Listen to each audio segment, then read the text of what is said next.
today's episode of The Daily Blend. I'm your host, AC, and we are joined today by Robert Ricketts, the owner of ITCOMO. Welcome ma'am. back. Good to be here. Thank you. Oh, of course. So today we have an interesting topic. We're going a little bit off our normal, like, computers and Wi-Fi. Right. We're talking about EVs Electric today. cars, yes. Electric cars. Yep. How you get interested in electric cars? Oh, I remember the first electric car I saw was back in the 70s, and it was basically an enclosed golf cart. And I saw it at the local shopping mall and thought, that is cool. I want something like that someday. Really? Yeah. So my assumption is you drive an electric car. Oh, yeah, of course. Mm-hmm. Of course you do. Of course you do. So, I mean, like, we are at this time now where you see the stations, right? You see some, not a lot, but you Like see the charger some, stations? The charger stations. Yep. You see that. You might know a few people who have an electric car. Well, first of all, there is a difference between an electric car and a hybrid, correct? Yes, right. Hybrids don't need to be charged. Well, some hybrids are so-called plug-in hybrids. So they have smaller batteries, maybe 50 miles of range, which is enough for a kind of a shorter commute. But then if you go on a long trip, you have that gasoline engine that's also under the hood. So that can, take you as far as you need to go. Okay. And can gas up anywhere. Okay. A full electric car or an EV or what we call battery EV is no gasoline engines. It's just batteries and a motor. Okay. All right. And I mean, how many EVs are being sold today? Well, in 2023, 8% of new car sales were EVs, about 1.2 million. And globally, 14 million EVs were sold last year. And that number just keeps going up. Yeah, I imagine it does keep going up as people are more concerned about, the environment and what's best. Right. And so what's the difference? What kind of maintenance difference, Robert, is there between a gasoline car and an EV? Well, we're all familiar with the things we should be doing with our gas cars. Sure. We need to do oil changes, various fluids need to be checked, and some of them need to be flushed. You have the rear end that needs to be checked and flushed sometimes, the transmission, the coolant system, then the engine tune-ups and checkups on the engine itself. And really, you don't have any of that with the EV. Really? So, right. Oh, I don't think I knew that. Right. So none of that with the EV. Their EVs have their own maintenance schedule, but it's far more time and more miles between checkups, and most of those checkups are going to be things like rotating the tires. For instance, my EV, the first scheduled tune-up was factory checkup, I should say, was 16,000 miles. And that was just a tire rotation. That was it. Wow. Okay. Well, then that feels like maybe you're saving some. Well, and especially on gasoline. Yeah. That's the big savings. Yeah, that's exactly right. So that's an advantage, right? You charge the car at your house. Right. And then you never buy gas again. Just basically, yeah. I haven't bought gas, in about 2 years.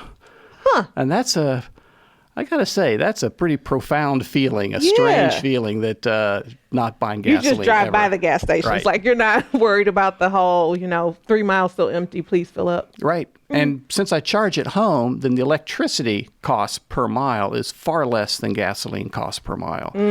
And because I charge at home, then I basically leave home every day with a full tank if I anticipate doing a lot of driving that day. Generally, though, I charge probably once a week.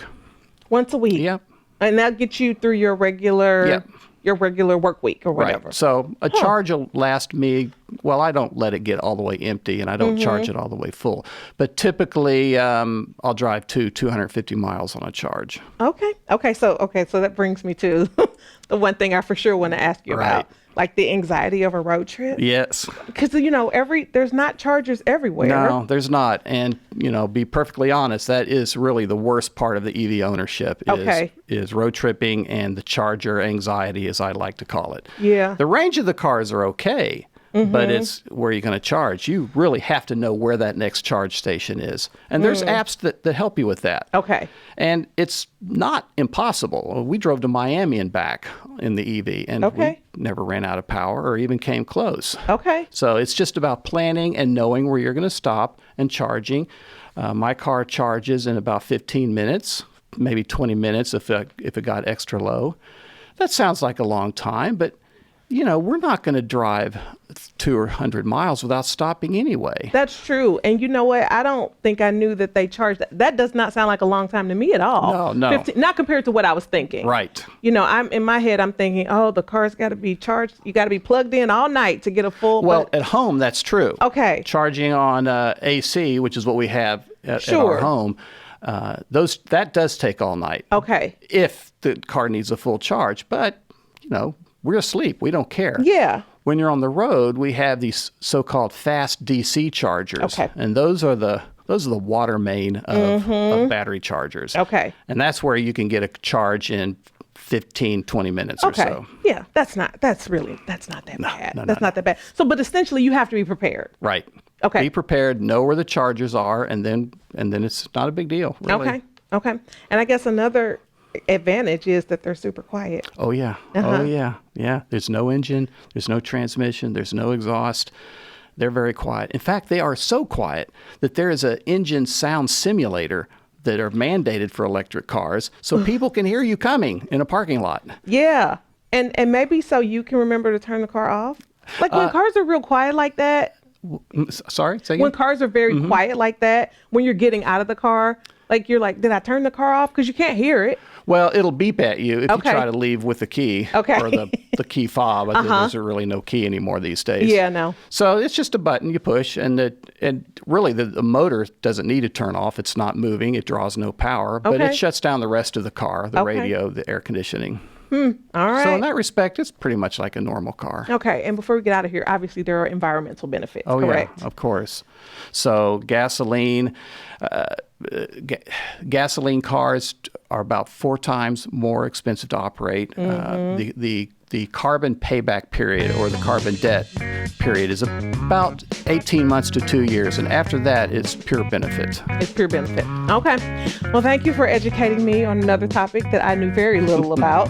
I appreciate that. And you have something on your website, an article. ITCOMO.com.